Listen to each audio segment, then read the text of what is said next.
All right. Hi, everybody, and welcome to National Family Code Night. We are so excited to be starting this up today with our first National Family Code Night during CS Education Week, and we welcome everybody here with us today. I'm John Pierce. I'm the director of National Family Code Night, and we're very happy to be with you here today. As I say, joining me today, as always, is my partner, Julie Troy. Julie will be handling a few responsibilities. Julie, what are you going to be up to tonight? Hey, John. Hey, everyone. So if you are in the YouTube chat or joining us here in the Zoom webinar, that is me. I am the CS's elementary moderator. So if you have any questions, any of the links that we need to give you, I'll be posting those and happy to answer your questions. We also have a little contest that we're going to do.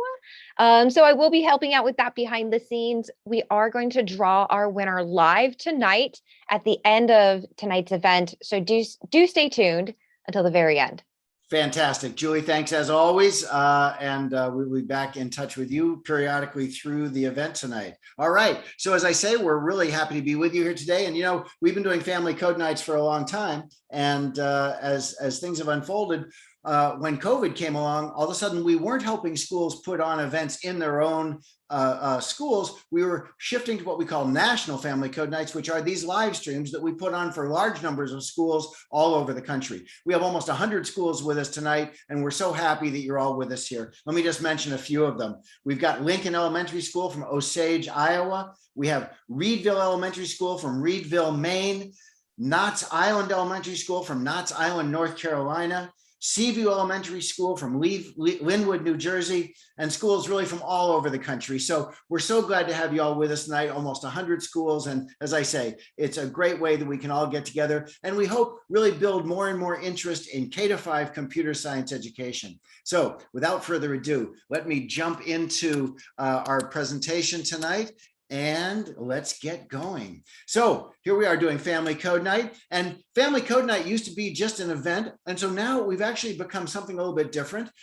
We have morphed into CS is Elementary. And I think I mentioned I'm John Pierce. I'm the director of Family Code Night and CS is Elementary. And we're trying to build this national movement to help bring K-5 computer science education to any school anywhere in the country. We just recently held CSK5, which was the first national summit on K-5 computer science education.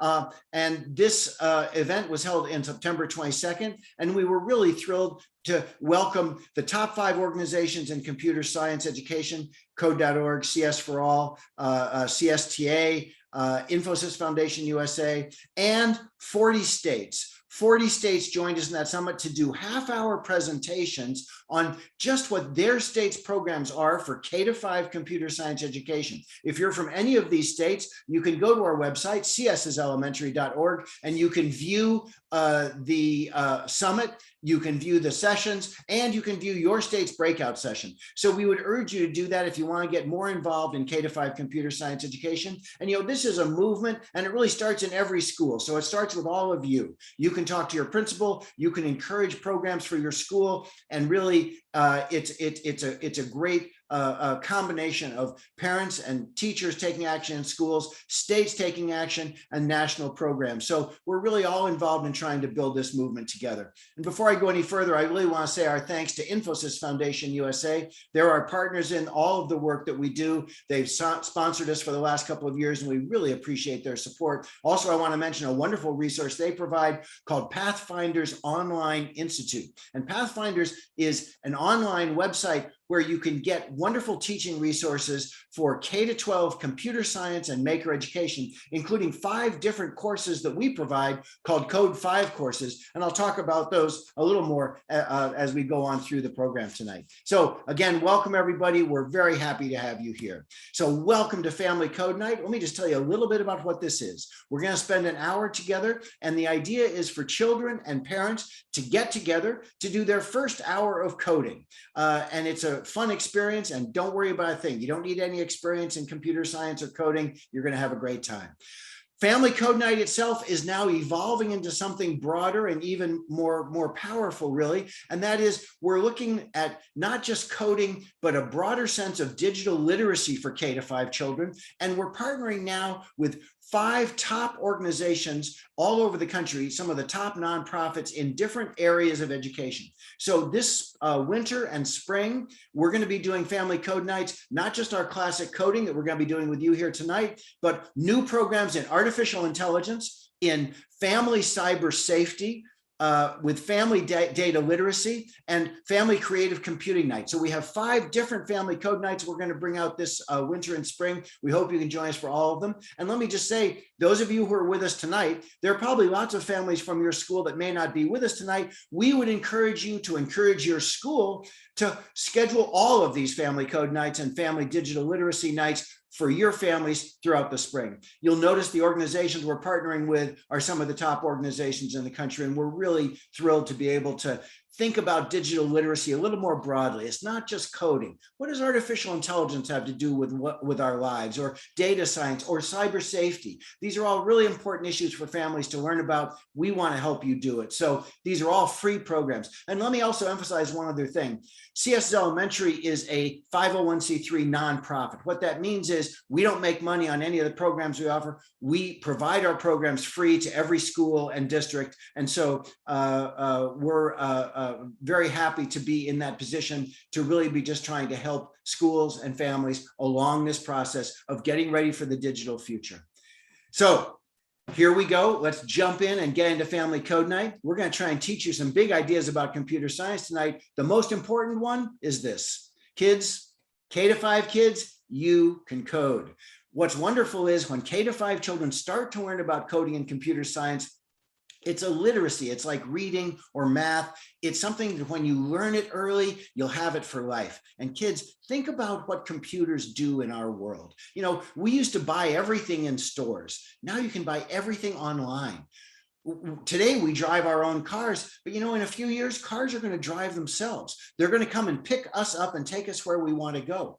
You know, if you think about how even farmers work, their tractors go up and down in the fields, and increasingly they're controlled by global positioning satellites and sophisticated technology to make sure that farming is precise and as efficient as it can be. And of course, we all know about robots and robotics and how they've taken over manufacturing and the creation of all the products that we use. Well, if you think about all of those changes in our society, there's one thing that's common to all of them.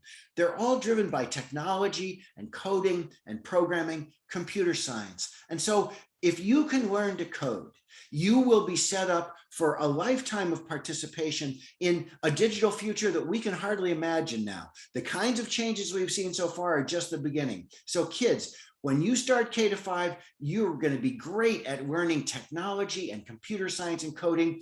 In some ways, you might be farther along than even your parents. But in any case, by starting early, by starting young, you're going to learn all kinds of wonderful things. And also, you're going to have a good time doing it. I know kids in 2nd grade who have built their own computer video games, essentially, and they have a great time doing it. You can create beautiful animations and tell gorgeous stories, do all kinds of things with coding. So coding is a whole lot of fun, and you're really going to enjoy it as you get better and better at it as you go along.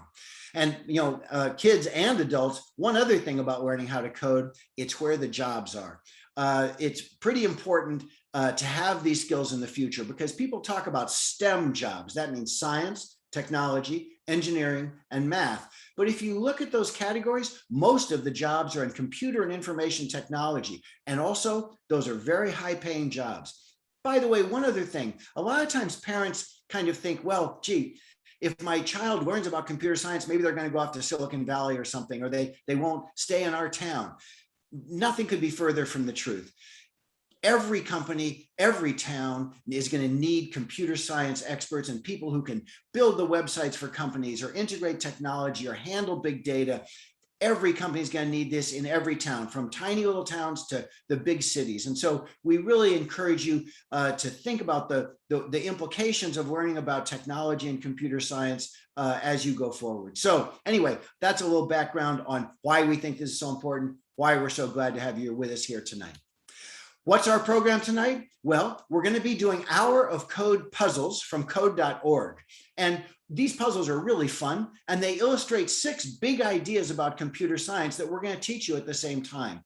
At the same time, we're also going to have a contest. As Julie mentioned, we'll tell you a little more about that later, but one of our lucky families tonight is going to win a pretty neat prize. So we look forward to that. So that's the program in a nutshell.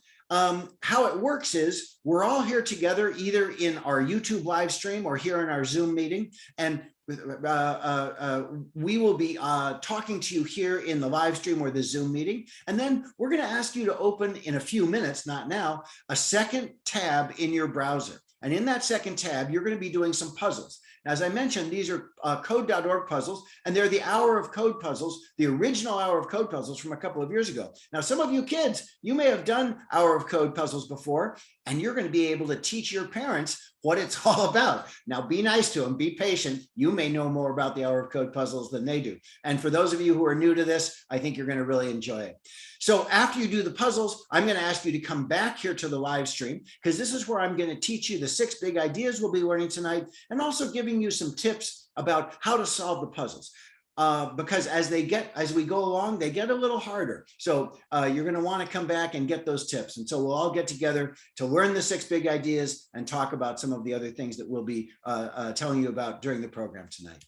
There are some rules for tonight's program, and I want to go through them because they'll make it more fun for you. So the first rule is these are self-paced puzzles. What that means is when you get done with one puzzle, you're automatically taken to the next puzzle. You're never going to get lost. You don't have to worry about that. And there's no rush. You can go at any speed you want. One thing I want to say is we've got kindergartners with us tonight. We've got 5th graders, maybe even middle school students. So we have kids across a wide range of grades, all going at different speeds. It's all okay, because you're all going to be able to go at your own pace. It's going to be fine. The second rule tonight is that everybody should be working in a 2-person team, a pair, and that each pair should share one computer. The 2 people sharing the computer, we give them special names. One's called the driver and one's called the navigator. And the driver holds the keyboard and does the coding, for each puzzle. And the other person's called the navigator, and they help give advice to the driver, but they don't touch the keyboard during that puzzle. But now this brings us to the hardest rule of all, and that's this 4th one.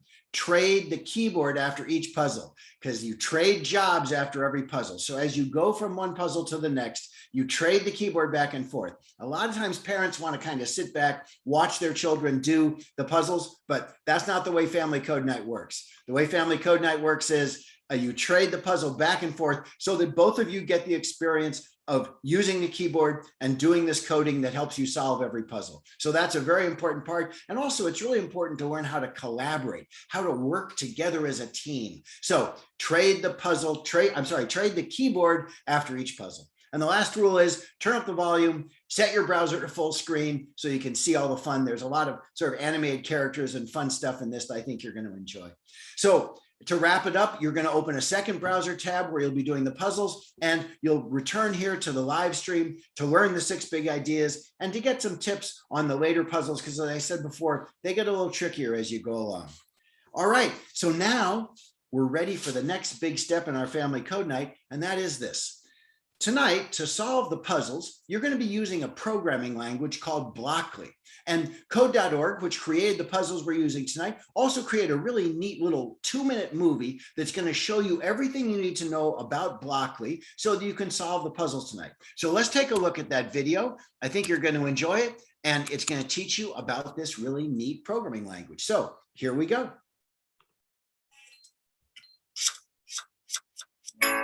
I was in 8th grade when I learned to program. I first learned how to make a green circle and a red square appear on the screen.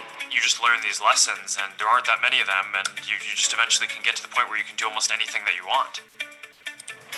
Computer science is just learning how a computer works and how it thinks so that you can teach it to do new things. These days, what you can do in computer science is pretty much amazing. I think it's the closest thing we have to a superpower. In the next hour, we're going to play a game that will teach you the basic concepts of programming. Usually programming is all in text, but we'll use Blockly, which uses visual blocks that you drag and drop to write programs. Under the hood, you're still creating code. To start off, we're going to build code for a program that will help this angry bird move through a maze to get to the evil pigs that stole its eggs. Blockly is split into 3 main parts. On the left is the bird's maze, where your program will run. The instructions for each level are written below the maze. This middle area is the toolbox, and each of these blocks is a command that the bird can understand. The white space on the right is called the workspace, and this is where we'll build our program. If I drag the move block to our workspace and press run, what happens? The bird moves forward one box on the grid. And what if I want the bird to do something after the move forward on one box? I can add another block to our program. I'm going to choose the turn right block, and I'll drag it underneath my move block until the yellow arrow appears. And then I'll drop it, and the two blocks will snap together. When I press run again, the bird will perform the commands that are stacked from top to bottom on our workspace. If you ever want to delete a block, just remove it from the stack and drag it to the trash can. After you've hit run, you can always hit the reset button to get the bird back to the start. Now let's get those pigs. All right, so let's go get those pigs indeed. So that's how Blockly works. It's pretty straightforward. As you go along, you'll get better and better at it. It's pretty easy. I think you're going to really enjoy it. So the question now is, how do we get to the puzzles to start our experience tonight? So let me show you how that's going to work as well.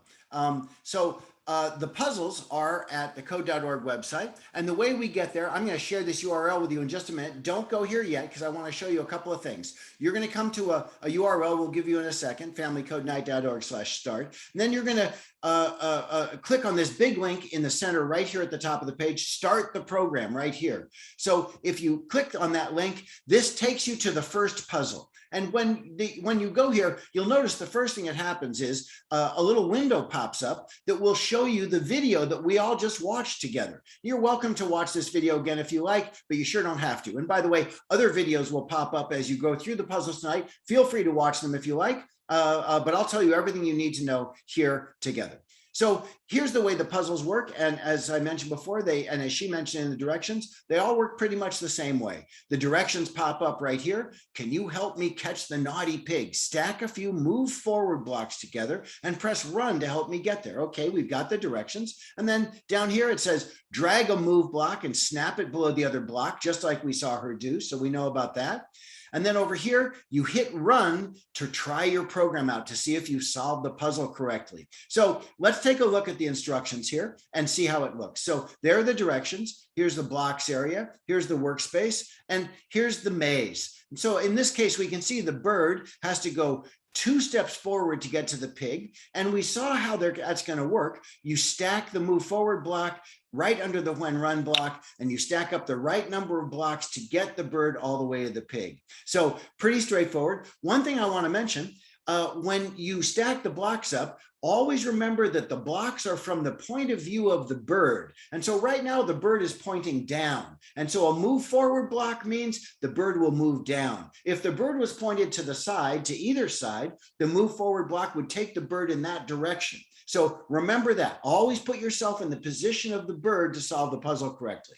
One other important tip I want to point out for you, down here at the bottom left of the screen, you can choose any language you want to have as the language that the directions that appear and the labels on the blocks will appear in on your screen. So if you prefer a language other than English, just pick the language there. It'll translate all of the instructions on the screen, which might be helpful for some of you who may want to be working in a language other than English. So that's our introduction there. So now let me show you the URL. Let's get you guys going on the puzzles. So the URL, as I mentioned before, is familycodenight.org/start. So open a second tab in your browser, enter familycodenight.org/start, and that will take you to the page we just saw where the video comes up. And as I said before, go ahead and close the video. It'll bring you right here. After you close the video, you'll be ready to do that first puzzle. Julie, could you post the start link in the chat area? Indeed, I will put it in the chat. And for you YouTubers, I'm going to pin it up to the top. So don't worry, it won't get lost. Fantastic. So you can always get to the start link to get there to the first puzzle. So everybody have at it. There's the start link right there. And what we'd like you to do is just do the first 2 puzzles. So do puzzles 1 and 2, and then I'll come back in really just a minute for a couple of quick ideas and reminders and for our first big idea in computer science. So go ahead and do puzzles number 1 and 2, and we'll see you in just about 2 minutes, and we'll learn our first big idea in computer science. So have at it, everybody. We'll see you in a minute.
And from time to time, friends, you can put in the chat, let me know if you guys finish, if you're done, if you need more time, so that way we can kind of gauge appropriately. I know that Wyatt and Wesley, you guys are done, finish up to puzzle 2. Awesome. If anybody else has, chat me and let me know so we can get started.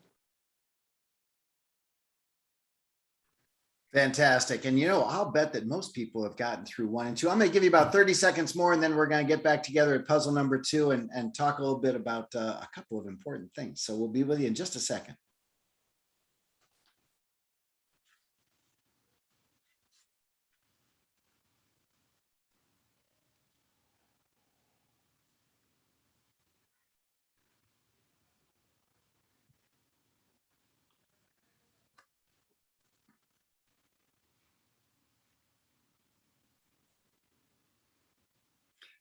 All right, everybody, come on back to the live stream, and let's take a look at puzzle number 2 together and review a couple of things. So here we are at puzzle number 2, and I think you guys have probably already solved this one. It's pretty straightforward. Here's our bird over here, and our bird has to go 1, 2, 3 move forward spaces to get to the pig. Pretty straightforward. As I mentioned, the bird is facing to the right, so move forward will take the bird to the right, so that's good to know. So we just stack our blocks up like this, and as you probably discovered, when you hit the run button, your program runs, and then you see if you've in fact solved the puzzle. A couple of things I want to point out as you're here in puzzle number 2.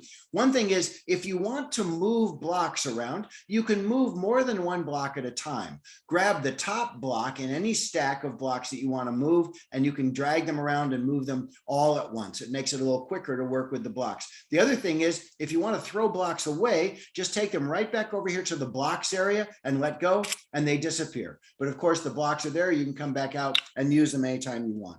By the way, as you go along, you'll notice that new blocks will appear down here that make you a more and more powerful programmer. So I'll be explaining those as we go, but watch out for those new blocks because they give you, pardon me, lots of new capabilities.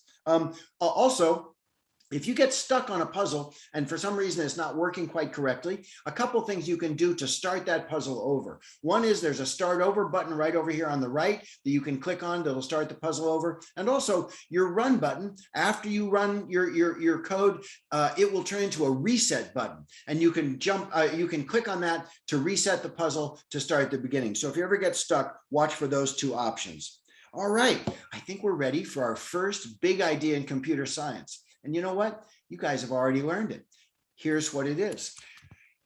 Our first big idea, what is a program? Now, the reason I say you've already learned it is when you solved the first 2 puzzles, you actually were writing programs, because a program is simply a list of instructions that you create to tell a computer what to do. So when you solve those first 2 puzzles by stacking those blocks up, each of those blocks is an instruction that tells the computer what to do. So congratulations, you've written your first 2 programs by solving those first 2 puzzles. You guys are doing great. All right, so have at it. Now it's time for you to go back to your tab and do some more puzzles. What we'd like you to do is do puzzles 3 through 6, and then I'll come back and we'll learn our next 2 big ideas in computer science. So have at it, do puzzles 3 through 6. We'll see you in just a minute.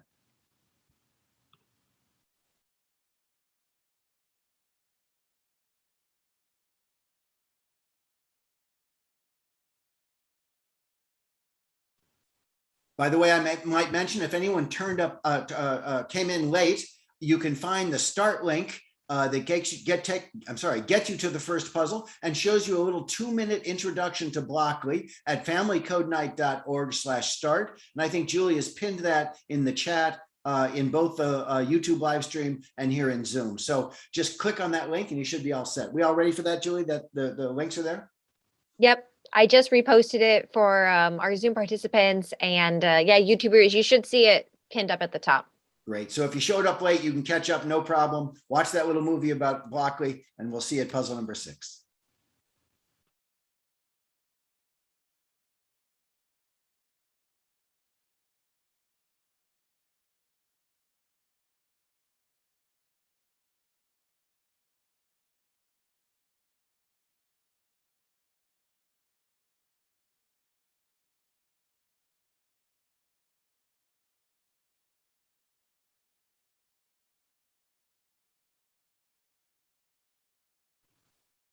Remember too to drop comments into the chat or the live stream to let us know what puzzle you're working on. It helps us know when to jump back in here.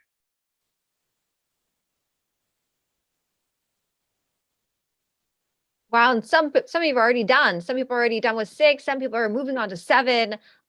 So if you feel that these are easy, feel free to go at your own speed, but don't worry. We're going to solve some of the harder ones together. There we go. Good deal. We always have a couple of hot shots that are up there burning up the puzzles, but all good. And for you younger kids and some of you folks who are just starting out, don't worry about it. Go at your own speed. It's all good. I'll give you about 1 more minute and then I'll come in. We'll do puzzle number 6 together in just a sec.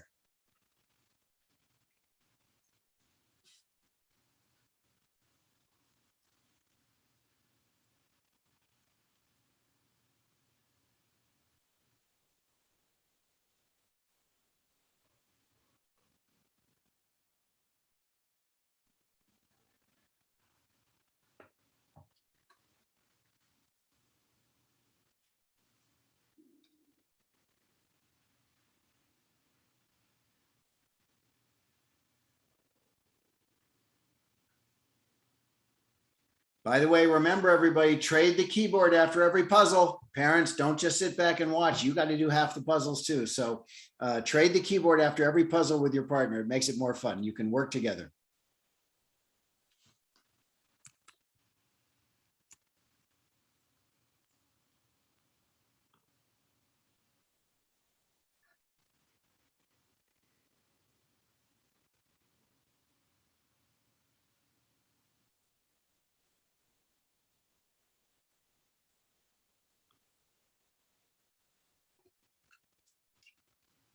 All right, everybody, come on back to the live stream. Come on back to the Zoom meeting.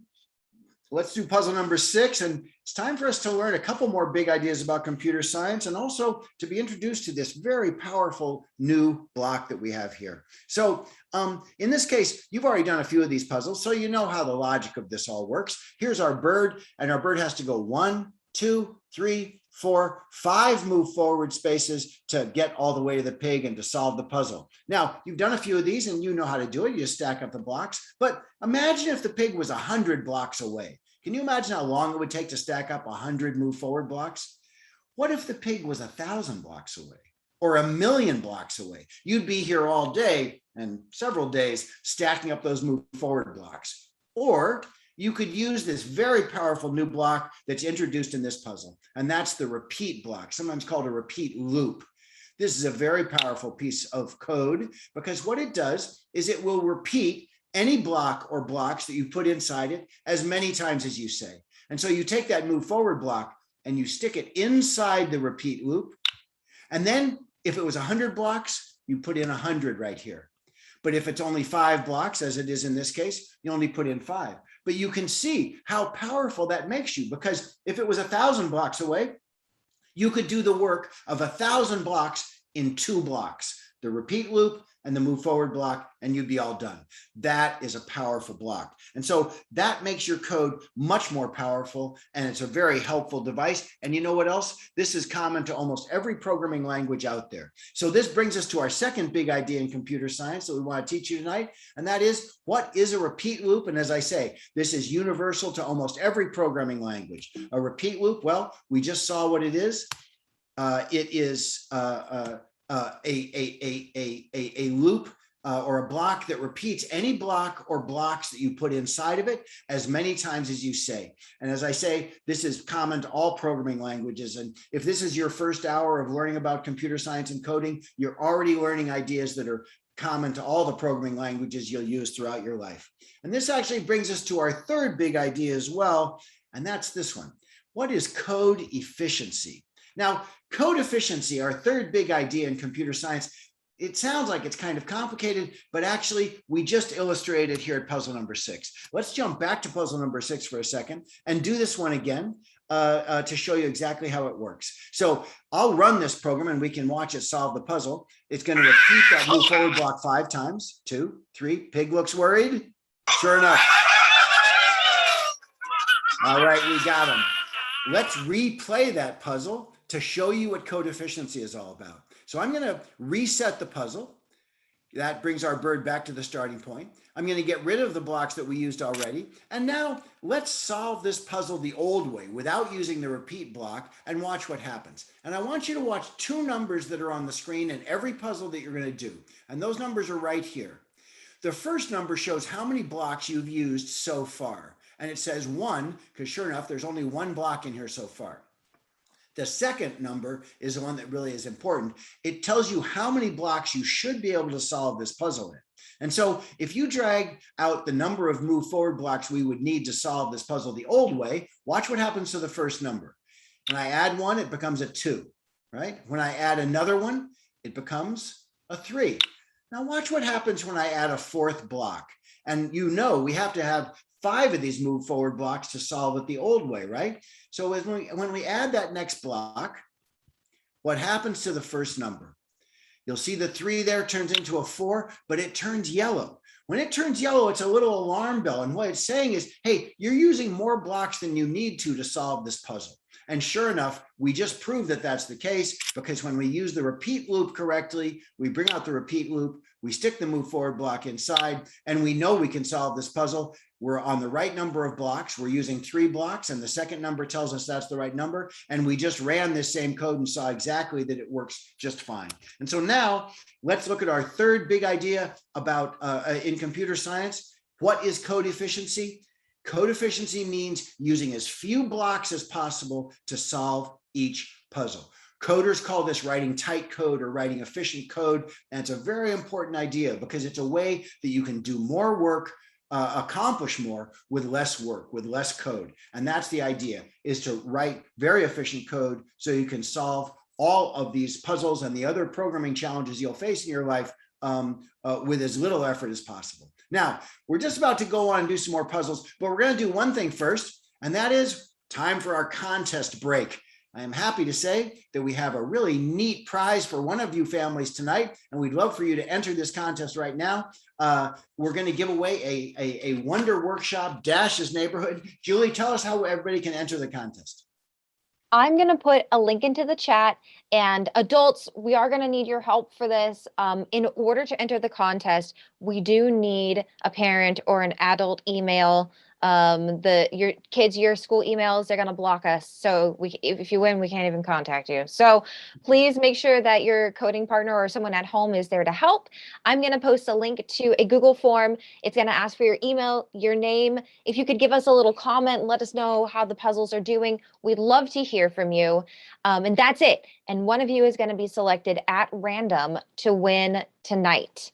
And everybody who enters will also receive the Code at Home pack. So I like to say everyone's a winner. All you got to do is enter. There we go. So here's the URL that you're going to be going to, bit.ly/FCN Robot. That stands for Family Code Night Robot. Also, we want to say thank you to Wonder Workshop. They're the people that make the Dash robot and make Dash's Neighborhood. Dash's Neighborhood is this virtual playground, and the prize tonight is a 6-month license to this whole virtual robotics playground that Wonder Workshop has created. It's great fun to play in. I think you're really going to enjoy it. One other interesting thing about Dash's Neighborhood is that the coding language that you use to play is the same language we're using tonight. It's Blockly. And so you can apply that as you work in this virtual robotics playground. So it'll only take you a minute to fill out the contest entry form. It's right there at bit.ly/FCNRobot. And Julie, did you put the link in both the YouTube live stream and the Zoom chat? I did, and I kind of replaced the pin up there for you YouTubers. So hopefully everyone's in coding already. We are going to take our little contest break here, and good luck, everyone. Good luck indeed. We'll take about 1 minute. And when you get done entering the contest, go ahead and do puzzles 7 through 9. I'll come back and join you for puzzle number 9. Puzzle number 9 is a little bit confusing sometimes. We're going to come back. We're going to do it all together in just a couple minutes, but we're going to give you plenty of time to enter the contest right now. So go ahead and go to bit.ly/FCNRobot, enter the contest. Good luck, everybody. And we'll see you at puzzle number 9 in about 3-4 minutes.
I want to remind everybody one more time, trade the keyboard after every puzzle, everybody. More fun to collaborate and work together.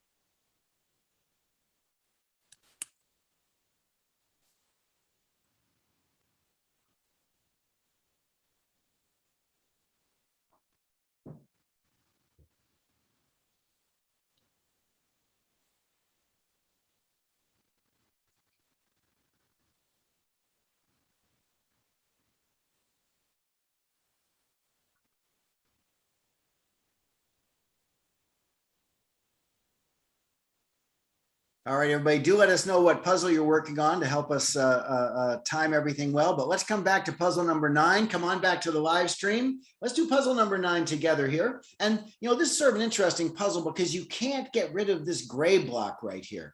So that's a little bit of a problem. It can be a little confusing. And let's look up here at our code efficiency numbers. We have to solve this puzzle in 5 blocks, and 2 blocks are already in place. So we only get to add 3 blocks to what we have already to solve this puzzle. All right, now let's go look at the position the bird is in and where the bird has to go to get all the way to the pig.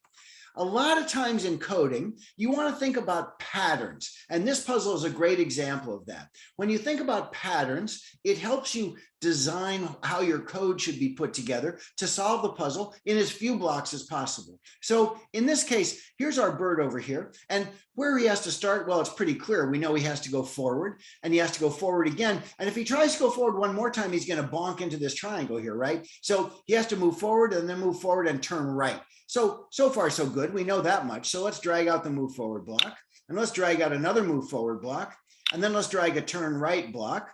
Okay, looks good so far. Our bird's going to go move forward, turn right, and then he'll be pointing down, won't he? But look, we're already out of blocks. This is where thinking about patterns of blocks becomes important. Thankfully, we have that wonderful repeat block. And what that does is it lets us think about a pattern and then stick the pattern of blocks inside the repeat loop and repeat it as many times as we need to. And so in this case, what we have to do is think about the pattern. The bird has to move forward and turn right.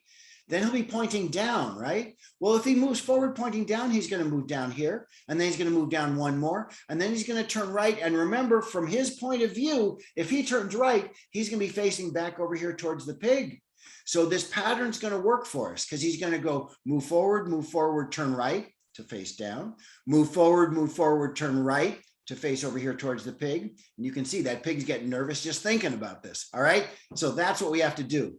And we have to get the whole pattern inside the repeat loop. Now we're in business. Think about the logic of this. It's going to repeat that pattern of 3 blocks. How many times?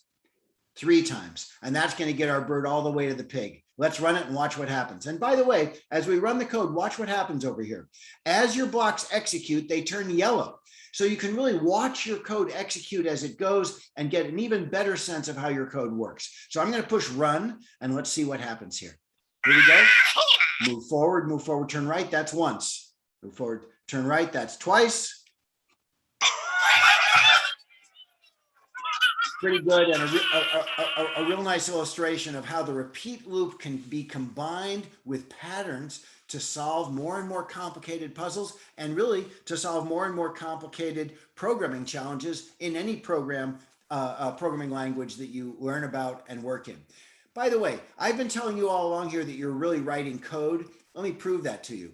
On every one of these little screens here, there's a little show code button. Let's click it and see what happens. Look down here. Right down here. This is JavaScript.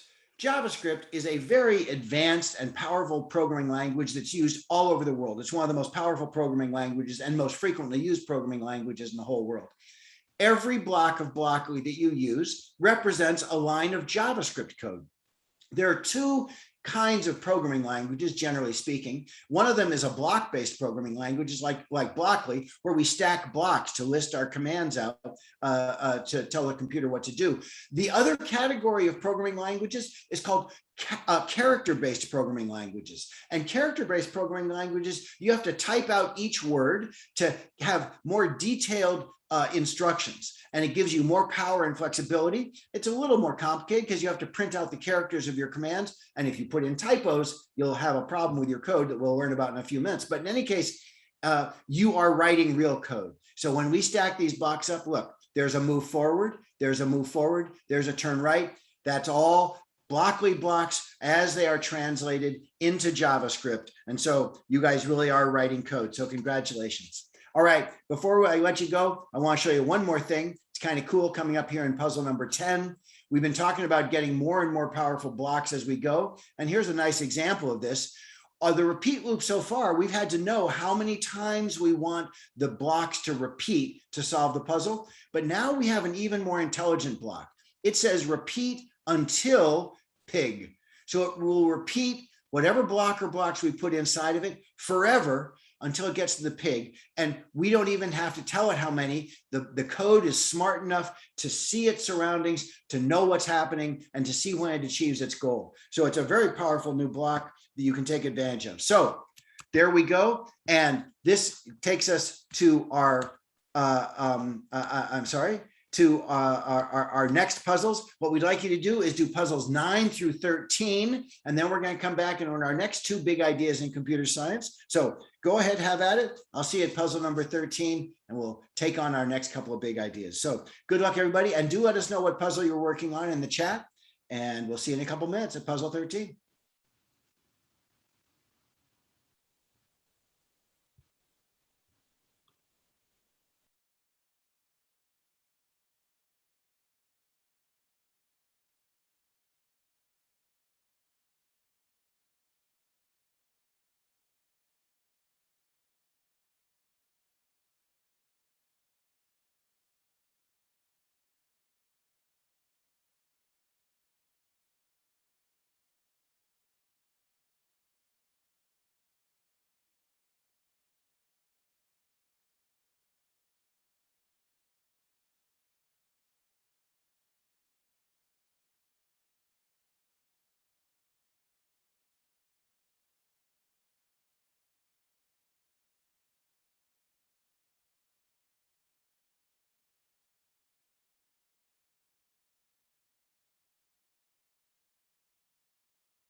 All right, everybody, come on back to the live stream, and don't worry if you're not all the way up to puzzle 13. It's not a problem. We're going to show you how to continue after we get done tonight, so you don't have to be in a big rush. I know some folks have already gotten up to 17 and 20, and I want to get on to our next couple of big ideas in computer science. So come on back to the live stream. Come on back to the meeting. And our fourth big idea in computer science is one I like quite a bit.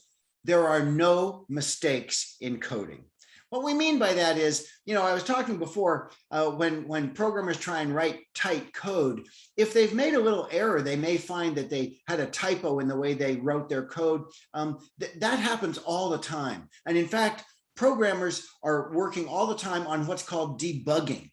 Now, if your code doesn't work, it's no problem. You just have to find out why and fix it. It's called debugging. It's a process that programmers use every day. And one of the really important things about learning how to code, it's okay if you make mistakes. It's no big deal. And the whole idea is try stuff out, see what happens. Be fearless, push that run button. You can't break anything. All you can do is learn a little more. And if you're adventurous and just sort of let her rip, that's the right way to approach this stuff. I'll show you sort of a fun bug in puzzle number 13 here. We've moved on to zombies versus plants. And you can see that our zombie here, he has to come all the way down here, all the way down to this sunflower down at the bottom of the puzzle to get what he wants. Well, that's going to be a long trip. But look, we only have 6 blocks to do it in. Well, you can see that if he goes forward, he's going to get this plant and the plant will eat him. We don't want that to happen. So our zombie is here. And so what he needs to do, the first thing he needs to do, he's pointing right at the plant. He doesn't want to do that. So he's going to have to turn right. So he's pointing down. And I know the repeat loop is going to be involved because we have such a long way to go. We're going to have to figure out the pattern of blocks that we can repeat over and over to get all the way down here to the sunflower. Well, we pretty much know the first thing he has to do, right? If he goes forward, he's going to get eaten. That's not going to help. So the first thing he has to do is turn right. Well, let's say that I think that I've solved my puzzle here. This is a little error in my code, isn't it? Well, I'm going to hit the run button and let's see what happens. Uh-oh, if you look up here, you can see our zombie is spinning like a top. How long do you think he'll stay spinning? Well, he's going to continue. He's going to repeat that command until he gets to the sunflower. And the command is to turn right. So roughly speaking, he'll be spinning forever. We're going to have a very dizzy zombie on our hands. So that's an example of just a little error in our code, and it's no big deal. If we think about this puzzle in terms of the larger pattern we need, you can see he's going to turn right, and then he'll be pointing down. He's going to move forward. The next thing he's going to have to do is turn, even though it looks like a right to us. Remember, you have to look at it from his point of view. So it's going to be a left turn. So he's going to turn right first. Then he's going to move down here. Then he's going to turn left to go over this way. And then so we bring out a turn left block. And then he's going to need to move forward to get him right here. Okay, so we'll have one more move forward. Now, we're out of blocks, aren't we? We've used 6 blocks, and that's all we get. Will this pattern, if we repeat it over and over again, get our zombie all the way down to the sunflower? Put yourself in the position of the zombie. Think about the 4 commands we've laid out and think about what's going to happen if he repeats that pattern. Here he is up here. He's going to turn right. He's going to move forward. He's going to turn left. He's going to move forward. Then he's going to repeat that pattern again. I'll tell you, this sunflower could be 1,000,000 miles down there. As long as it stays on that same pattern, our zombie's going to be in great shape. Here he goes. Turn right, move forward, turn left, move forward. And he just repeats that pattern over and over again. And it takes him all the way down. That's the beauty of the repeat until command and of thinking of the right patterns. And so again, we've written a bunch of good code. We've used this powerful block, and we've learned our next big idea in computer science. There are no mistakes in coding. So be fearless. This next big idea in computer science is one of my favorites. What is a conditional?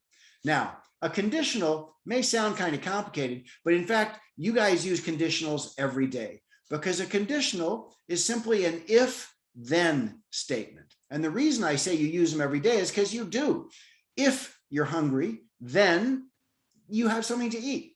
If it's cold outside, then you put on a jacket. If someone is nice to you, then you say thank you, right? So if then, it's the way our minds work. It's the way logic works in our brains. Well, it turns out it's a way you can apply that logic in coding too. And puzzle number 14 is a nice example of this. Let's go ahead and take a look at 14. And what we're going to see is the introduction of this idea of a conditional. So the conditional is applying if-then logic to your code. In this case, here's our zombie down here, and he has to go forward a couple of blocks. And you can see he can't go forward very far, or he'll bonk into this wall.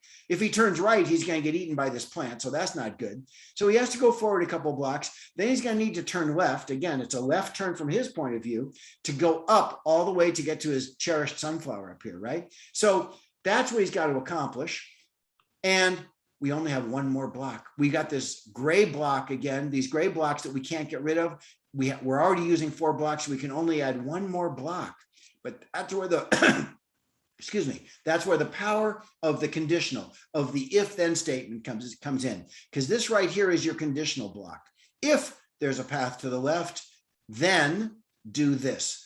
Well, what do we want him to do if there's a path to the left? Because you can see that this block here has been inserted right here in the gray area. So this right here is our conditional block. So far our logic is our zombie is going to move forward. He's going to repeat until sunflower. He's going to move forward. But if there's a path to the left, he's going to do something that we tell him to do. That'll be our 5th block for our program. Well, here he is right here. And so he's going to repeat until sunflower. So he's going to move forward. He's going to move forward again. But anytime there's a path to the left, he'll do whatever we tell him to do here. Well, what do we want him to do? Well, obviously, we don't want him to turn right because he'll get eaten by that plant. We want him to turn left. So he'll be pointing up here towards the sunflower. So we can stick the turn left block into the conditional. If, then. If there's a path to the left, then turn left. We've used 5 blocks. Are we going to make it all the way? Yes, we are. And watch as I run the program, because you'll see him ask himself every step of the way if there's a path to the left. He asks himself by shooting a little white ray off to his left. And anytime there is a path to the left, what does he have to do? He has to turn left, because that's what we've coded him to do. So let's watch, and you'll see him shoot that little ray off. Here he goes. Oh, no path to the left. Oh, path to the left. I'm going to turn left. And now he's off to the races. If he ran to another path to the left, he'd take it, but he doesn't. So he makes it all the way.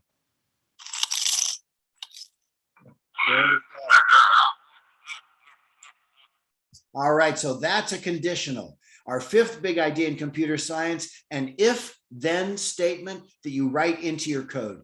Conditionals let your code see and react. It makes your code much more intelligent and makes you much more powerful as a programmer. So that's it for the moment. I'd like you to go and do puzzles 14 through 17. We're coming down the home stretch here. I'll be back in just a couple of minutes to show you our 6th big idea and to wrap up with our contest and a couple of other fun things that we wrap up with at the end of our Family Code Night program. So have at it. Go do puzzles 14 through 17. Good luck, everybody. We'll see you in just a couple minutes.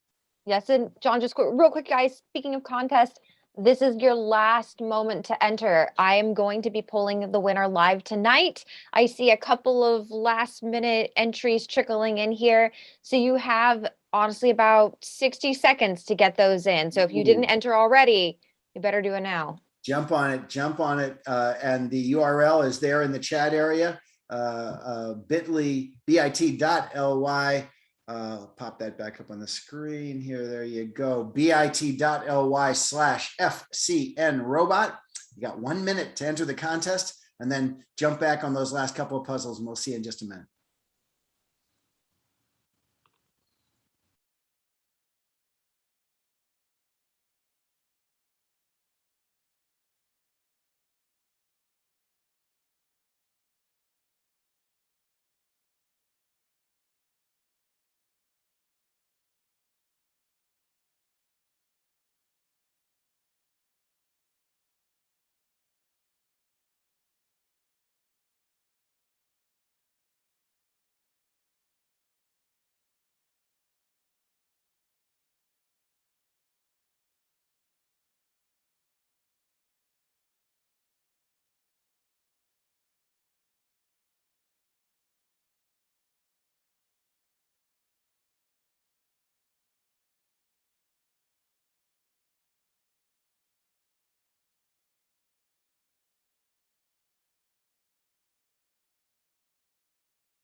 All right, everybody, we are coming down the home stretch. And by the way, don't worry if you're not done. We're going to show you how to finish up all the puzzles at any speed you want before we finish up tonight. But let's all take a look at puzzle number 18. And let's also learn our 6th big idea in computer science. We can tackle that one right now. We looked at the conditional, right? The conditional was the if then statement in your code. If there's a path to the left, turn left, right? If there's a path, then turn left. There's a more powerful kind of conditional that's also very common in programming. It's an if-else statement. It gives you an opportunity to add a second piece of your conditional. So it's something like, if there's a path to the left, turn left. If something else, do something else. An if-else statement lets you build that more complicated logic and makes your conditionals even smarter. If one thing, do this. If not, do something else. Puzzle number 18 is a really nice illustration of a conditional. And you'll notice we've moved on to the characters from the movie Ice Age. And so you might remember in Ice Age, there's this little guy, Scrat, this little fellow right here, and he loves acorns, right? So he'll do anything to get an acorn. So he's got to get to the acorn. Well, in this case, here's our new if-else conditional. If there's a path ahead, do one thing. Otherwise, else, do something else, right? Well, one thing I know, we've only got 4 blocks here, and look how far Scrat has to go. He has to come here, make this corner, come over here, come all the way down the home stretch to get to his acorn. So we know it's going to be a pattern of blocks that we're going to repeat over and over again. So a good place to start is always to bring out the repeat loop to start. And now let's think about the pattern we're going to repeat to solve this puzzle. We can stick the whole if-else conditional inside the repeat loop. And so that's the next thing to do, is to put this in here. Now let's put ourselves in the shoes or the paws of Scrat over here. Here's Scrat right here. He's going to move forward first, right? So if there's a path ahead, what block do we want to put in right here? Well, if there's a path ahead, what do we want him to do? Correct. We want him to move forward. So that's pretty straightforward, right? So if there's a path ahead, move forward. So we've programmed him and he'll shoot that little white ray in front. Anytime there's a path ahead, he is going to move forward. Else, what do we want him to do if there is not a path ahead? Well, you can see the logic of this. When he goes forward, there will be a path ahead, so he'll move forward into this space right here. Then there will not be a path forward. He's going to be facing over here to the right. What do we want him to do? We want him to turn so he can go up, right? So if he's going to turn right here to go up, which way is he going to turn? He's going to turn left. And that's the end, right? We've used 5 blocks. We don't get any more blocks. Is that pattern repeated over and over again going to get Scrat all the way to the acorn? Well, I think it is. Look, here's Scrat right here. And let's go back to our code. If there's a path ahead, move forward. Otherwise, turn left. All right. Well, there's a path ahead here, so he's going to move forward. There's not a path ahead here, so he's going to turn left. He's going to be pointing up. If there's a path ahead, well, there is. He's going to move forward. He's going to move forward. He's going to move forward. By the time he gets here, he's going to bonk into this wall, except if there is not a path forward, what's he going to do? He's going to turn left again. And he's going to come down here all the way to the acorn. But why isn't he going to take this left down here and get stuck in this little box canyon?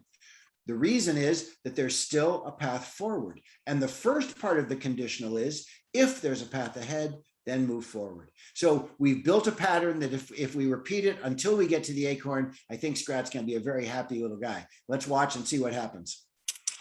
You can see him shoot that little white ray off. Oh, got to turn left because there's not a path forward. And there he goes. And we have one happy Scrat.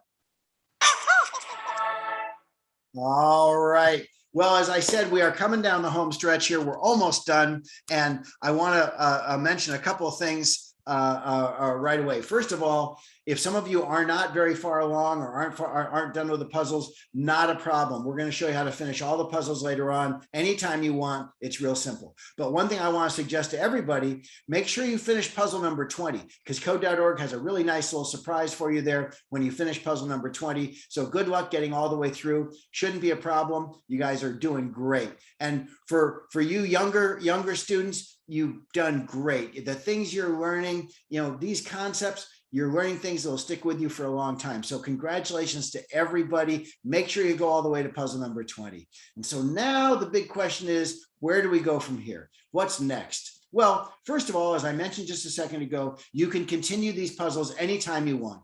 If you go to familycodenight.org/start, anytime you can go to any puzzle you want. And you may have noticed that when I'm trying to move around from puzzle to puzzle within, I can go to any puzzle I want just by clicking on these little green dots up here at the top, the white dots. So if I wanted to go back and do number 4 again, or number 9 or 10, you can go to any puzzle you want just by clicking. It'll take you directly to that puzzle. So that's a nice way to move easily through the puzzles. So you can come back, you can start anywhere you want and finish up all the puzzles. So come back anytime you like.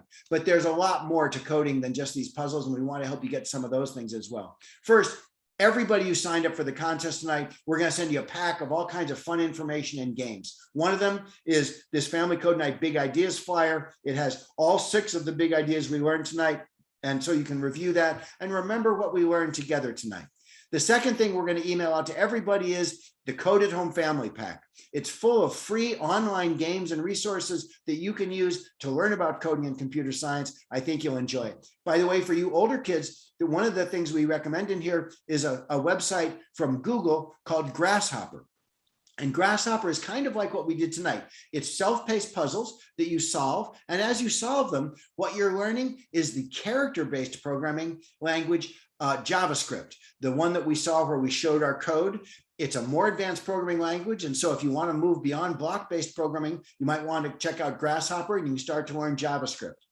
The next thing we want to do, well, first of all, everybody loves badges. Everybody gets a badge. We're going to email everybody who's with us tonight the We Did National Family Code Night badge. And we would love to see you proudly post your badge to your social media with the hashtag Family Code Night. It's great. Help spread the word so that more and more families can do Family Code Nights and bring more coding to their school. By the way, I might mention, as I said earlier, if you know, I'm sure not everyone from your school is attending tonight. Your school can schedule to come back to our future Family Code Nights anytime. And as I mentioned earlier, all 5 of our Family Code Nights in this winter and spring to learn about all kinds of digital literacy topics that we think you'll really enjoy and are a lot of fun. So everybody gets a badge. We'll send that to everybody. Now, the next thing, it's selfie time. Now, if you want, you may have seen some of our videos where we have videos and movies on our website that always feature our families. We love our families from all over the country. And we've got about 1,000 people with us tonight, 500-600 families from schools all over the country. And one thing we love is grab a selfie and email it to us at info@csselementary.org. We may put you in one of our videos. We love getting your selfies, and nothing like selfies. It's the way to go. So if you'd like, one thing I should say, if you send it to us, it will be public if we use it. So be aware of that. But if you'd like to be featured in one of our future videos, please take a selfie, send it in. We may do all kinds of fun things with these pictures. We'd love to have your picture in our library of happy families. So please take a selfie of yourselves if you want to, and email it to us at info@csselementary.org. And again, thanks so much for participating, and we'd love to have your picture with us tonight. So grab a little selfie and send it to info@csselementary.org. That stands, of course, for Computer Sciences Elementary, and that's our movement to bring computer science to as many schools, as many children, as many families as possible. This is our website, by the way, csselementary.org. We offer all kinds of things for schools and families all around the country. We would urge any educators to come and sign up for now our 5 different Family Code Night events. Our Code 5 courses, which are free online courses where a virtual teacher can join your classroom. And even for teachers that don't have much experience or even any experience in computer science and coding, they can start to teach artificial intelligence or coding or Scratch using these online courses. And the online courses are all available at Infosys Foundation Pathfinders Online Institute. We have a bit.ly link down here for the Code 5 courses, Infosys-Code 5, or just do a Google search for Pathfinders Online Institute. We have 5 different courses there. Each one is 10 lessons, about 10 hours of classroom time. And you can do these at home too. So it's a way you can really help your kids learn about computer science, we'd urge you to check those out, and we'd love to have you use those courses. We've recruited some of the really good teachers in the country to help us with this, and we're very enthusiastic about those courses. We also host a bunch of live events, and by joining our email list tonight, if you chose to do so, we'll alert you to those upcoming live events, and they're really a lot of fun. Finally, I want to mention one other thing. If your school is already actively teaching computer science, we want to give your school recognition. And so we have a map of every state and every elementary school in the United States on our CS Elementary website. And so if your school wants to post its goals, you'll be recognized on a state leaderboard of the leading computer science schools in your state. And it's only 2 numbers. What percentage of your kids are you teaching computer science to? And about how many hours on average per student across the whole school does each student get CS instruction? It's a simple way that schools can get recognition for their existing computer science programs. We'd urge you to come to cselementary.org and post your goals. We call it the First Mover Program. We welcome any school to post their goals and get recognition on our state leaderboards for what they're doing. Oh, we do have one more thing we should deal with, we should take on tonight. Julie, any ideas about something else we might try and do tonight? Oh, indeed. And people are asking about it. I do have a winner, and I just want to thank everybody for being here tonight for the start of Computer Science Education Week. This was a great turnout. We had a ton of entries, and I love hearing the comments, and I can't wait to see some of these selfies. But without any further ado, I will announce our winner. Thank you, my drum roll. And the winner is Allison Drionsky from Concord Road Elementary. So congratulations to Allison and family. I will follow up with everybody and send you all your code at home packs. And Allison, I will follow up with you and send you your access token for Dash's neighborhood. Fantastic. Julie, thanks so much. And congratulations to our winner. That's fantastic. We're really glad that you were able to win the contest. And again, we want to thank Wonder Workshop. They've been great partners for us, and they've given us prizes to give away to you folks. And so we really appreciate their support and their help. So that's about it, everybody. CS Elementary is all about you. It's all about starting computer science education at your school. There's a parent engagement tab on our website where you can actually send a message to your principal and request more of these programs. It's real simple to fill out. We really encourage all of our parents to get involved. We have a local control elementary education system in the United States, and that means that your voice really matters at your school. So again, go to cselementary.org, click on that parents tab, get involved. Try and bring more CS education to your school. Finally, last but not least, code on, everybody. Thanks so much for coming tonight. We really appreciate your being here. Tell all your friends. We're doing Family Code Nights all week, Tuesday, Wednesday, and Thursday. We also are doing daily 15-minute overviews of free programs for every elementary school, and those are for principals and for educators. We'd urge you to come to our website and look at our schedule of those events as well. Urge everybody to spread the word about Family Code Nights. Sign up for later in the week. And as I say, stay with us through the winter and spring. We're going to have all kinds of cool events. Really look forward to being with you and working with you and these great organizations from around the country and these great districts and schools. So thanks, everybody. Happy CS Education Week. So glad you could be with us tonight. Code on, everybody, and we'll see you next time. Julie, thanks so much for all your help tonight. Thank you, John. And also special shout out to Jessica, who was in our YouTube chat helping out with some of the trickier puzzles and specific questions. So thank you so much, Jessica. Maybe we'll see you here in the webinar pretty soon. Good deal. All right. Thanks, everybody. Good night. Have a great night.